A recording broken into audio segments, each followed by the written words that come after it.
Hello world and welcome back. I'm Karhu, the Great Bear of the North, and this is Europa Universalis IV Mare Nostrum and MEIOU Taxes, and it is episode 3. We are Cologne, and the reason we chose Cologne is because I was inspired by the recent announcement by Paradox at the Gamescom in Cologne about the upcoming expansion pack called the Rights of Man. So I figured I would take Cologne, take it from an Imperial City up to, I don't know, maybe the greatest power in the history of Europe? Yeah, that sounds good. So, what we're basically doing right now is we are attempting to build a spy network in Berg, in the, Duchy of Berg? The County of Berg, in order to gain a claim on one of their provinces. And, specifically, their only province, Berg. Right? Makes sense. Now, if you've been following the last couple of episodes, you will know that in 1288, the people of Cologne, with the aid of the County of Berg and some other people, fought in the Battle of, I'm just looking for it right now, Varingen, which is now a suburb of Cologne, and they basically kicked out the Archbishop of Cologne, who was also by the time this game starts, an elector in the Holy Roman Empire, and they basically start to rule themselves. Well, ever since then, as a result of that victory, Dusseldorf becomes a city, and it starts to rival Cologne as a center of trade and finance and commerce, and production as well. So, that rivalry since the Battle of Varingen is actually within the story of this game, the roleplay of this game, the context for that war. We'll say that the duchy, the Duke of Berg, the Count of Berg promised the city of Cologne some, I don't know, concessions, which he hasn't made. So yeah. And we'll pretend that that's it. So that is the little, historical comparison between Berg, Dusseldorf, and Köln. We can build a constable, an armory, and a church, but I'm not going to do that because I want my money for either to become a free imperial city, which will, I think, upgrade the rank or something, or to pay for, like, mercenaries in this war. It looks like our nation's bureaucracy has had some success in collecting taxes. Yes. This will provide us with some much-needed extra cash. Yes. Very, very good. What are some of the decisions that we have? Apply for Imperial City status. Yeah, we can do that. But I figure if I take Berg, if I take Dusseldorf soon, I won't actually need Imperial City status because it won't be a city. I'll be a duchy or a county or something like that.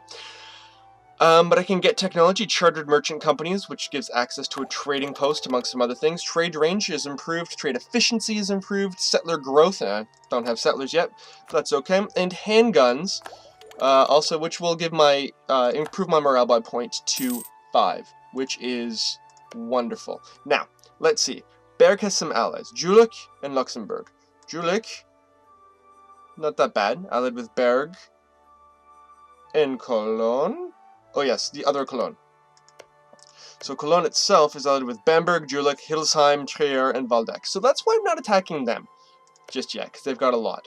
And Luxembourg, Luxembourg has a personal union with Brabant, which is right here, which will be a lot more people involved in this war than I think I had originally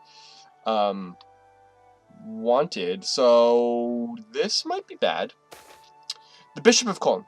Catholic bishops receive a benefice, a grant of land, in return for services rendered to their community. Bishops were expected to oversee the religious orders and churches of his diocese, root out corruption, advise local nobles, pass judgments on ecclesiastical crimes, and appoint new priests to parishes. That all makes sense. Now, a particularly competent bishop was a blessing for a ruler whose realm was more stable and efficient as a result. Promote peace and order, or do we take an interest in his career? I just want to promote peace and order. We're gonna have an effective bishop. There we go. As opposed to the archbishop, this dude, Kirkholm, who I don't like. But don't worry, I will eventually turn around them. Claims on our rivals! We've managed to produce a very legitimate documents that show we have a historical claim on one of their provinces.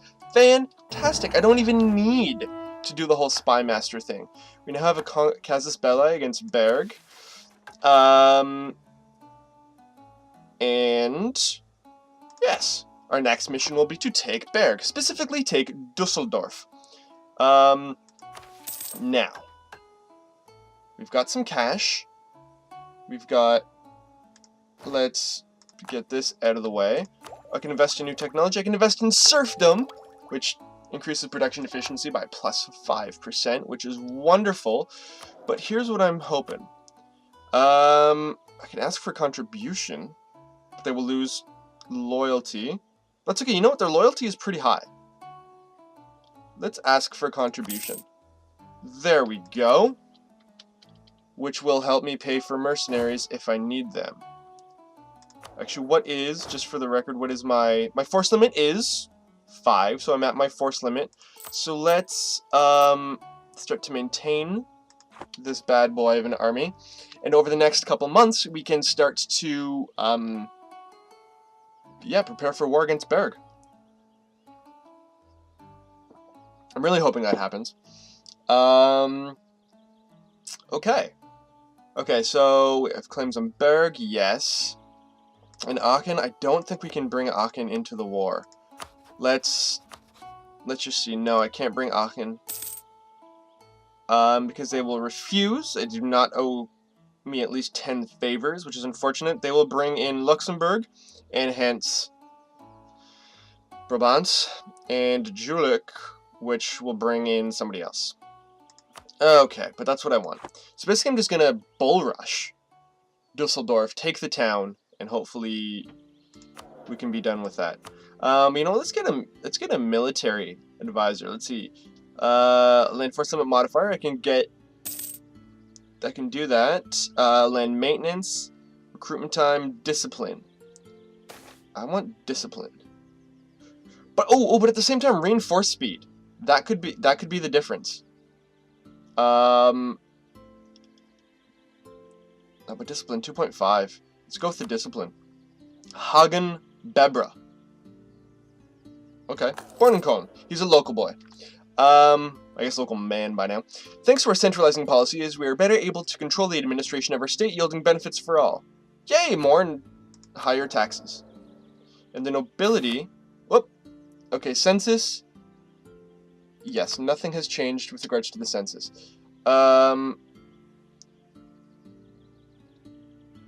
Nobility influence is 25 or higher. I can't actually do... Ooh, I could gain a general. But nobility influence needs to be 40 or higher. Man, okay, that's the unfortunate part about not having a good military. A good nobility, a high nobility, is that you don't actually get all that good army tradition and whatnot. Okay, so we're almost there. Our morale is 1.44 out of 2.21. Actually, hold on. Let me see something. What is... Oh, no. Dude didn't increase our force limit. Unfortunately. Alright. Because if we had increased our force limit, then I could get an extra one now, and then I wouldn't have to deal with mercenaries or anything like that. But, so be it. Yes. Berg. Very, very soon. Very, very soon.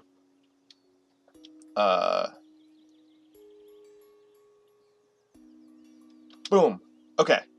So we should have full morale. There we go. Let's get some mercenaries. 1, 2, 3. There we go. Let us diplomacy declare war. Boom! War has been declared on Berg. Let's move in. Hopefully we can just smash these guys really, really quick. Smashy, smashy. Boom. Only lost 79 men. That is great. Mercenary force limit reached. That's okay. I have 3 regiments, which is all I need. You know what? I'm just going to leave that guy there. Take my main force, try to smash Jülich. And this guy's not going to advance the siege, because I think I need, what, 3? Yeah, I need 3 regiments in order to advance the siege. I need 3,000 men, but they will not lose any progress in the siege. Not that I had any progress, really, but, you know. There we go, 218 men is what I lost, and they lost all of theirs, which is good. I'm just gonna, whoa, close that. Okay. Let's bring you back in there. Excellent. So this is my actual, whoops, not what I wanted to do. This is my actual corps. These are my mercenary corps, and they're all there. So I've got, when all is said and done, I'll have 8,000 men in Berg, just sitting there trying to take it over, which is great. Ooh, disease. Oh no, that's a disease outbreak for me. That's not good. That's not good. Because the longer this goes on, the greater a chance that they might be developing a doom stack to try to hurt me something fierce. Now do I go with my 5? Yes. Boom. Just to try to take them out, just to hurt Luxembourg just a little bit. Okay, so, one Battle of Cologne, again, 3,000 men for them dead, only a little bit of mine. And these guys in Jülich are trying to go somewhere, so I'm going to stop them. Excellent.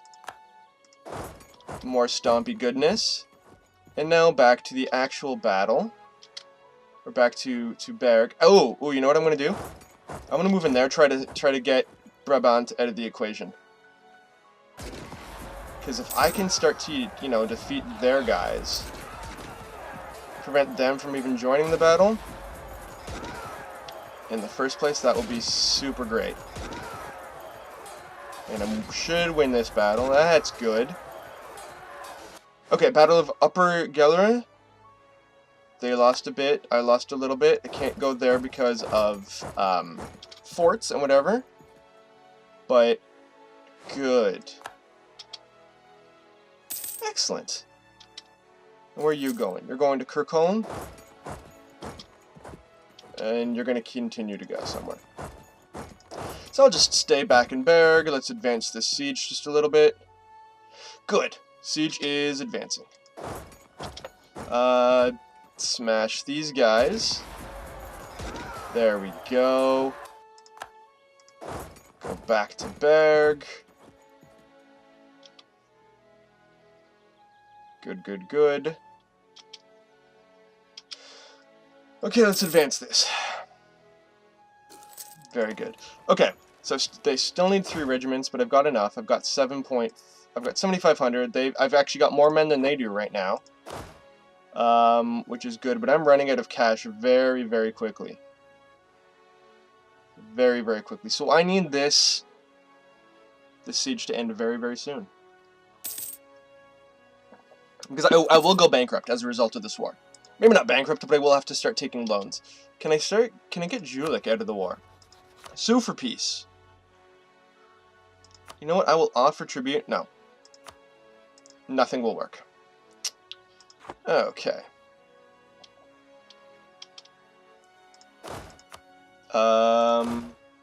Let's take my first army. Let's go back in there, smash them up. Something good. There we go. Because again, the more times that I can thwart them and force them to go back to retreat and whatever, the better it is for me.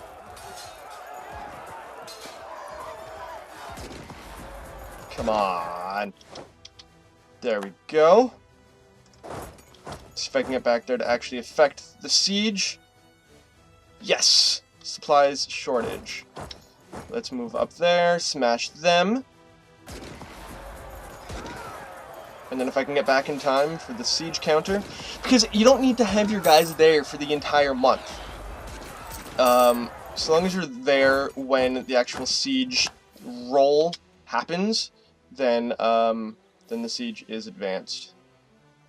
There we go. Actually, no, that might not be true. But all I need to do is get rid of, like, a Julik or... Yeah, they're not going to leave. Because they have, like, 11,000 men. Okay. My relations with Bohemia are maxed out. Bohemia is the Holy Roman Emperor. So, you know, having good relationship with them is a really good thing. Okay, you guys are just going to sit in Cologne? Okay, you know what? That's fine. That's fine by me. That's fine by me. Because my siege of Berg is closer to being successful than their siege of Cologne. So I'm not against that. I'm not against that at all. In fact, what I would love for them to do is just start, you know, do a siege assault and just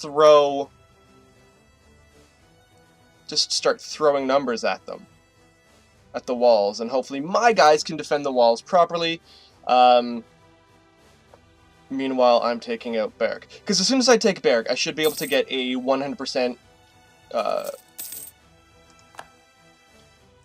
complete total surrender by Berg. And then if that happens, then... Because I think they're the primary, but yes. If Berg submits, then I have the entire war. I don't even need to worry about Jülich or Brabant or Luxembourg or Ravensburg or whatever. Artist Ivo Arnsberg, a great advisor in our country, has died. Did I have? Was he one of my advisors? I don't think he was even one of my advisors. Yeah, so I don't really care. Regular manpower. We're less than manpower modifier we had until now. Because once you're, with MEIOU and taxes, once your manpower reaches a certain threshold, those extra men can go into the municipal service and things like that. But the Pope has appointed a new archbishop, maybe one that we don't dislike. As the head of the Catholic Church, the Pope had the authority to appoint bishops and archbishops to their posts in most countries, even to the highest positions. The leader of the Ripuarian Franconian Catholic Church has passed away, and His Holiness has appointed a new one for us. We must have faith that the Pope has chosen a good man to lead our church. Actually, this is a good time to bring up one of the historical differences between the papacy and the Holy Roman Empire that kind of caused the Protestant Reformation, amongst other things, is that at this time the Holy Roman Empire had, I believe, 7 electors. I want to say 1, 2, 3, 4, 5, 6, 7 electors. And I think 3 of them were also archbishops. And what the electors needed to do is they were the ones that actually cast votes for who the next Holy Roman Emperor would be. But the Pope was the one that appointed the archbishops. So the Pope had direct control over 3 of the 7 guys that elected the Holy Roman Emperor. So if the Pope wanted to, the Pope could not entirely control, but to a significant degree, control who had the imperial crown. So Brandenburg is not. Cologne is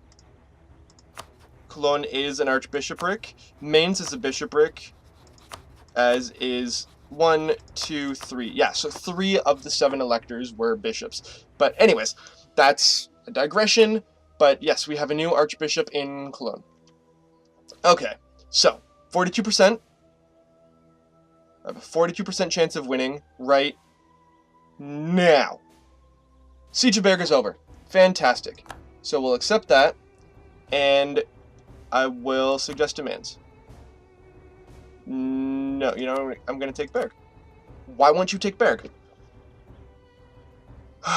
Okay. So it looks like I'm going to have to start stomping people. I have 7,700. They have that.